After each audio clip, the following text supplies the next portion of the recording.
Welcome to episode 39 of WWT. Today we are recapping and roasting NXT from April 28th, 2026.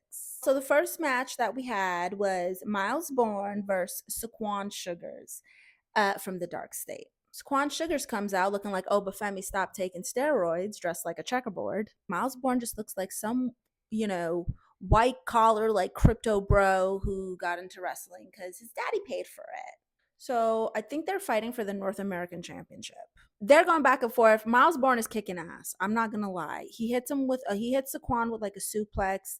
He ends up going diving onto the other Dark State members and takes them out like bowling pins. Somehow the ring padding, that thing in the corner, the like little padding that they can untie, somehow that comes undone.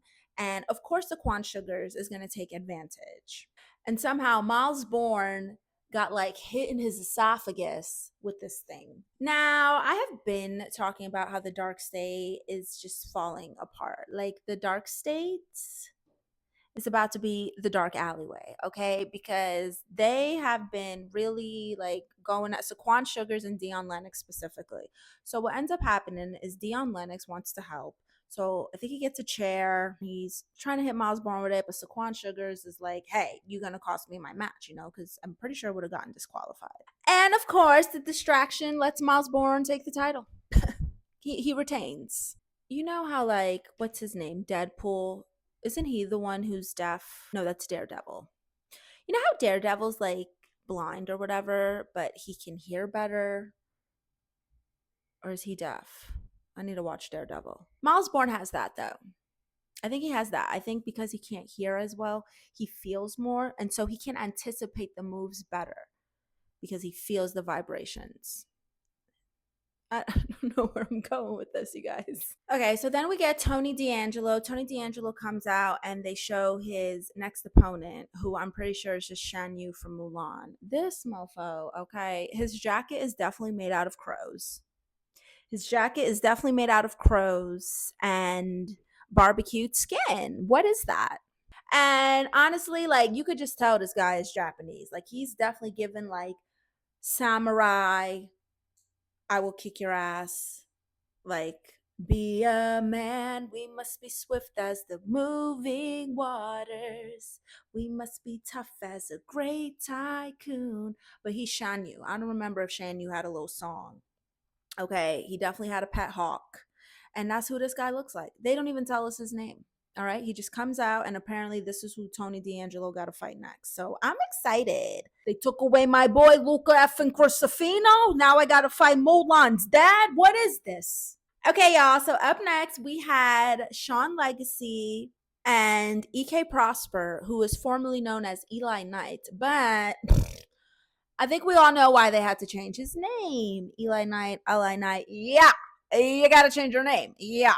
So he's EK Prosper now. They're going against the Birthright, aka Floribama Shore. Y'all, I cannot even lie. I was very impressed with EK Prosper. Okay. I was like, how hard has he been training this past week? Like the improvement from last NXT to this NXT is immaculate. I'm like, this guy's been going hard. Not that he wasn't good. He's good. He's a good wrestler, but I felt like, whoa. He like everybody getting call ups. Everybody getting call ups. Let me step it up. Let me step it up. Step it up. Okay. He was kicking ass, y'all. Yeah, and EK Prosper was actually supposed to be fighting with Dorian Van Dukes, but the Birthright took him out backstage. So Sean Legacy comes out, and we're like, yes! They took out Connors like it was easy. They were like speed. Like they were flying around that ring, okay? Like a ricochet. Bing, bing, bing, bing, bing, bing. They were going crazy. Eventually, Legacy takes the pin. He hits Stacks with like a twisting neck breaker. And that's how they went. Team EK Prosper and Legacy, Sean Legacy. And then, it's always the heels, always the gangs. Anybody who got like a little gang group, Judgment Day, Birthright, Meechin, B-Fab, J Cargo. Like anytime there's like a crew, they always jump the opponent, even if they win fair and square. So that's what happened. Birthright jumped them like You done took my moonshine, and they were just sore losers. So then Lola Vice comes out. She's like, I'm the NXT champion, mama. I'm the first Cuban, but even though I don't speak Spanish, I'm going to say one Spanish word every 10 words. Because ahora, I'm going to kick your ass. And then Izzy Dame comes out and she's like, Lola, my voice is so annoying that nobody cares what I'm saying. The calling, last week they tried her. They slapped the mic out her hand and they messed with her. So she was ready this time. The calling comes around and she's like, oh no, you got me again. And guess who comes out? Surprise, surprise, it's Mr. Iguana and Laesca, okay? Mr. Iguana comes, takes out the calling, and Lola does her thing. I don't know the words.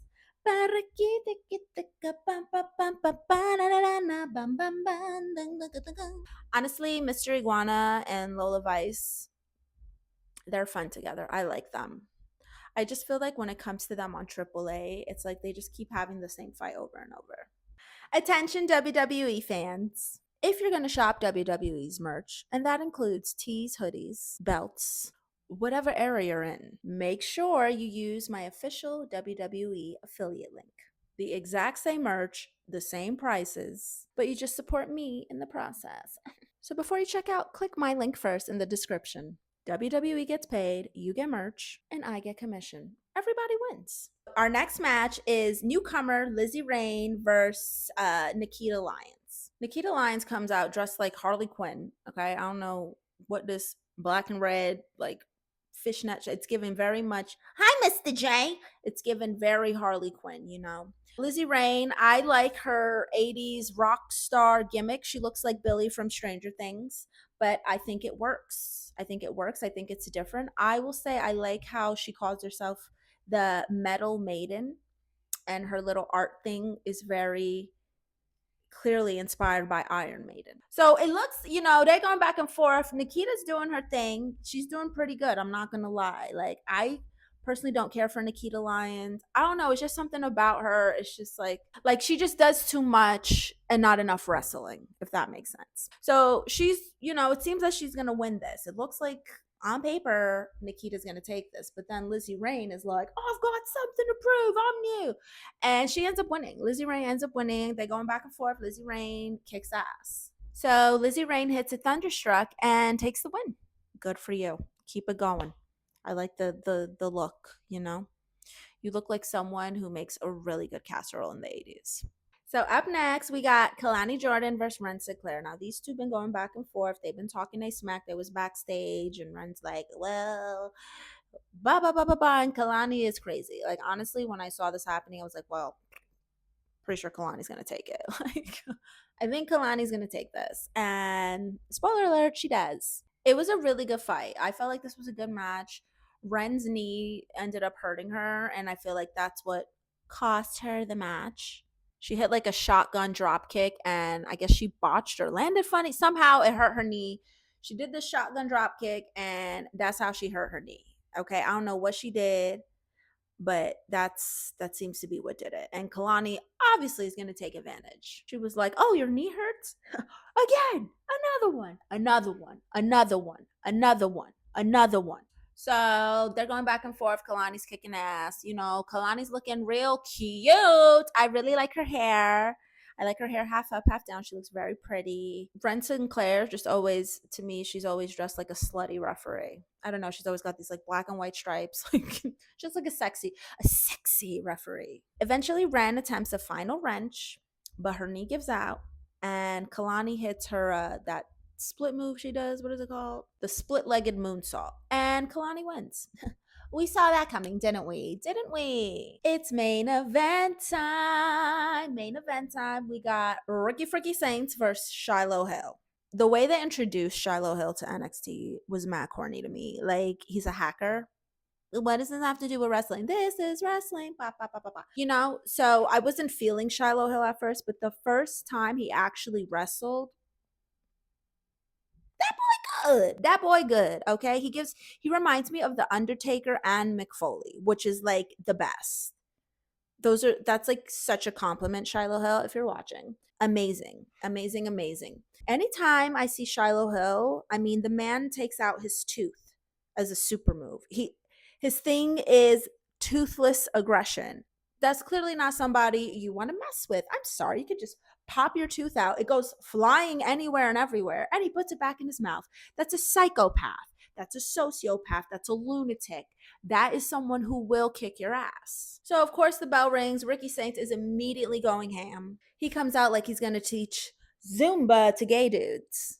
They're going back and forth. There was a lot going on, y'all. I mean, I didn't take notes. I know I haven't been taking notes like that, but I think this, like, freestyle, just kind of conversation vibe with you guys is a little easier for me. And it also, like, I like wrestling. I really do. And sometimes I'm watching it and I forget to write things down. And then I feel like it messes me up anyway. So I'm trying here. I'm a one woman show. Okay. It's no writers, it's no producers, no videographers, no editors, no marketers. It's me and the Lord. At some point, Shiloh goes under the ring and he has like a decoy Shiloh doll. This thing had like a Jason mask on. It was like full blown man, no bread, no water, just man. It's like a dummy doll. Ricky Saints pulls the feet out of this big dummy. He gets so mad. This was so funny. Like, the boots, the jeans, the outfit, it was so good. It should really be like, he should like sell dolls of that as merch. Ricky still got it in him though. Even after that distraction, it's just Shiloh Hill been kicking his ass a little bit. Ricky hits Shiloh with a Rochambeau, and you would think that that's enough. That's enough. That's gonna take Shiloh out, but it ain't enough.